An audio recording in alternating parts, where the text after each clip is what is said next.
جسمانیت کے متعلق تھا نا، تو وہ آپ کا ایک وہ مندوس ناسوی تھا ایرانی کوئی، اس کے ساتھ آپ کا مناظرہ بھی ہوا تھا، تو اس کے اوپر مجھے فارسی آتی تو نہیں، لیکن میں مطلب تھوڑا بہت اس میں فلو کر کے سمجھا تھا نا. تو اس میں وہ 4 گھنٹے کا مناظرہ تھا. وہ مندوس اس نے ایک بات کہی تھی کہ بھائی زیارت عاشورہ میں لکھا ہے جہاں تک میں سمجھاؤں کہ بھائی اللہ تعالیٰ بھی یعنی کربلا میں آتے ہیں اور وہ امام حسین علیہ السلام کے غم میں مطلب روتے ہیں، یعنی اس طرح کی جسمانیت والی کہتے ہیں باتیں. تو زیارت عاشورہ میں نہیں ہے، قرآن میں بھی آئے تھے وجاء ربک والملک صفا صفا، تیرا پروردگار آتا ہے ملائکہ کے اس کے ساتھ ہوتے ہیں صف صف صف اندر صف. تو رب آتا ہے، رب آتا ہے تو اس کا مطلب ہے رب کا نزول رحمت ہوتا ہے، رب کا نزول رحمت ہوتا ہے، یہ ہمیں معلوم ہے. اس طرح کے احادیث جو ہیں وہ شیعہ کتب میں کم ہیں، لیکن اس کا مطلب یہ جیسے قرآن میں وجاء ربک والملک صفا صفا، اس کا مطلب یہ نہیں کہ خود پروردگار آتا ہے. یہ تو شیعہ کا اجماع ہے، شیعہ کا عقیدہ ہے کہ نہ خدا نظر آتا ہے، نہ اللہ تعالیٰ کوئی دیکھ سکتا ہے، وہ نہ دیکھنے کے قابل ہے، نہ کوئی یعنی وہ نہ جسم ہے نہ جسمانی. ہمارے پاس اس کے تو تصریحات بہت زیادہ ہیں، ٹھیک ہے نا. ہمارا عقیدہ بھی ہے اور قرآن کی جو آیت ہے اس کو معنی بھی یہی جو میں نے عرض کیا یہ ہے. جماعت مخالفین کا تو یہ عقیدہ نہیں ہے، وہ تو کہتے ہیں کہ نظر آئے گا، یہ سب کہتے ہیں، یہ نہیں کہ اس میں اختلافی مسئلہ ہے. اہل حدیث کہتے ہیں اللہ نظر آئے گا، وہ جماعت اشاعرہ کہتے ہیں اللہ نظر آئے گا، ٹھیک ہے نا. ماتریدیہ کہتے ہیں اللہ نظر آئے گا. تو پھر بچا کون؟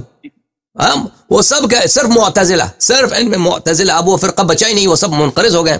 وہ کہتے تھے کہ اللہ نظر نہیں آنے والی چیز ہے، باقی تو سب کہتے ہیں اللہ نظر آئے گا. جی تو ہمارے ان کے درمیان بڑا فرق ہے. ہمارے ہاں یہ تعویل، یہ معنی مجازی، یہ واقعاً یہ حقیقتاً یعنی یہ ہم اس کو معنی لیتے ہیں مجازی، لیکن وہ جو ہیں وہ بالاجماع سب کہتے ہیں کہ اللہ نظر آئے گا. اور کس طرح؟ سر کی آنکھ سے نظر آئے گا، اسی آنکھوں سے نظر آئے گا اللہ روز قیامت، مومنین کو نظر آئے گا، ٹھیک ہے نا. تو پھر اس طرح جب کہتے ہو تو اس کا چارہ ہی نہیں ہے جسمانیت کے سوا. اور جناب قبلہ چوتھا 5واں سوال کر دوں؟ بسم اللہ. قبلہ یہ چوتھا سوال جو ہے وہ تعریف قرآن کے متعلق ہے. وہ کہتے ہیں جی محدث نوری کوئی عالم ہے، تو انہوں نے کتاب لکھی ہے فصل الخطاب فی اثبات تعریف، کچھ اس طرح کی کہتے ہیں کتاب رب الارباب، تو کتاب لکھ دی ہے. جی بالکل کتاب لکھی انہوں نے. یہ سوال جی ہاں، تو جی ہاں کتاب لکھی. تم لوگ تو مطلب تعریف قرآن کے اوپر کتابیں لکھ رہے اور قرآن نہیں، یہ تو حقیقت ہے بھائی. اب شیعہ علماء چھپاتے ہیں نا، شیعہ علماء بیوقوف ہیں. شیعہ علماء کی تاریخ میں بہت سارے یعنی اکثر سابق تو اکثر علماء وہ اسی بات کے قائل تھے کہ لیکن وہ نہیں کہتے تھے کہ قرآن میں جو ہے یہ قرآن نہیں ہے. وہ کہتے تھے یہ موجودہ قرآن سب قرآن کریم ہے، لیکن سیاست کے ہاتھ نے اس میں وہ دستدرازی کی ہے. اور وہ آیات جس میں تصریح تھی امامت کی، جس میں تصریح تھی خلفاء کی کفر کی اور قریش کی کفر کی، ان کی مذمت، ان کو ہٹا دیا گیا ہے، ان کو ہٹا دیا گیا. وہ یہ تو شیعہ اکابر میں ماشاء اللہ اس بات کے قائل تھے. یہ اگر کہتے ہیں کہ مرحوم محدث نوری رحمہ اللہ نے یہ کتاب لکھی، یہ کوئی نئی بات نہیں ہے. یعنی شیعہ علماء کی تاریخ میں کلینی کے زمانے سے لے کر آج تک بہت سارے شیعہ علماء، بلکہ پرانے زمانے میں اغلبیت علماء کا رائے یہی تھا. اب جو ہے موجودہ دور میں اغلبیت علماء کا رائے یہی ہے، قرآن جو ہے غیر ناقص ہے. لیکن پرانے زمانے میں یہی رائے ہوتا تھا سب کا. لیکن یہ کوئی عیب دیکھیں وہ یہ کہتے ہیں کہ دیکھیں شیعہ تعریف قرآن کا قائل ہے اور تعریف قرآن کا قائل کافر ہوتا ہے.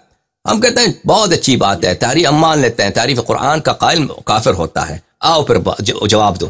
عمر تعریف قرآن کا قائل ہے، عائشہ تعریف قرآن کا قائل ہے، ٹھیک ہے نا. ان دونوں کا جواب دے دو، باقی کو ہم چھوڑتے ہیں. عبداللہ بن مسعود، ابی بن کعب، حذیفہ بن الیمان، ان کو چھوڑتے ہیں. ان دونوں کا تم جواب دے دو. محدث نوری کوئی بات نہیں، ہم کہتے ہیں محدث نوری رحمت اللہ علیہ وہ کافر ہیں، کوئی بات نہیں، مان لیا کافر، ٹھیک ہے نا. تم آ کے عمر کا جواب دے دو، ٹھیک ہے. باؤ کا تجر و با لا تجر، ٹھیک ہے. اگر تم کہتے ہو کہ یہ کفر ہے اچھی بات ہے، آؤ ثابت کرتے ہیں کہ کافر کون ہے. محدث نوری کو تم کہتے ہو کافر، ہم ابو عمر سے شروع کرتے ہیں. اور بولو بھائی. قبلہ یہ ابھی میرا 5واں سوال یہ تھی کہ ذیل میں کہ بھائی دیکھیں کہ اس کے بارے میں کہتے ہیں کہ یہ تو متاخرین میں علامہ مجلسی اور ان کے شاگرد جو تھے انہوں نے آ کے یہ کہا ہے، لیکن اس سے پہلے نہیں جو تھے اس میں شیخ صدوق وہ مجلسی کے شاگرد نہیں تھے،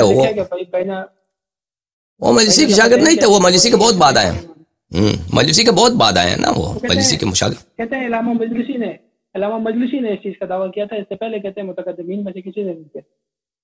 بکواس کرتے ہیں بہت سارے علماء تھے جو اس بات کے قائل تھے.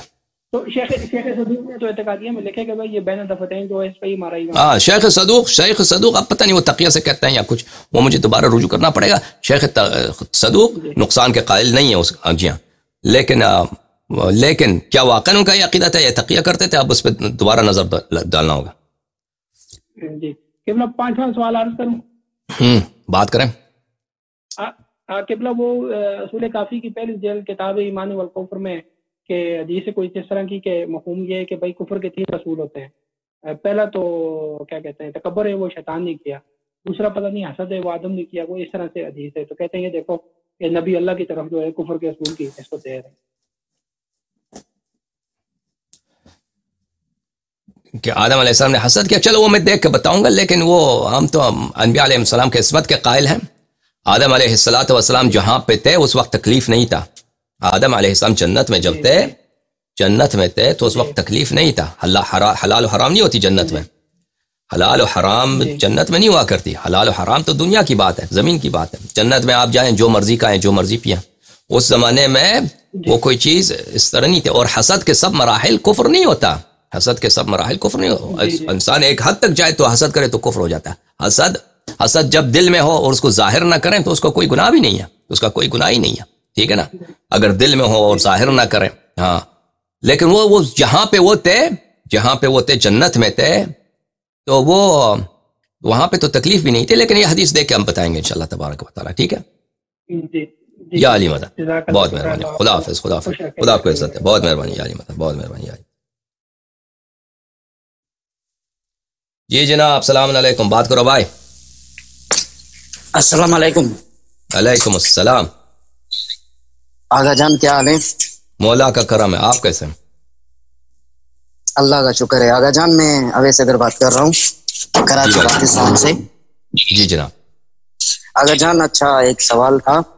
وہ اپنا ایک مفتی ہے فیس بک پہ، اس کی میں ویڈیو مطلب میرے سامنے آتی جاتی رہتی ہیں. تو وہ نا صحیح بخاری سے بہت زیادہ مطلب وہ استدلال کرتے ہیں.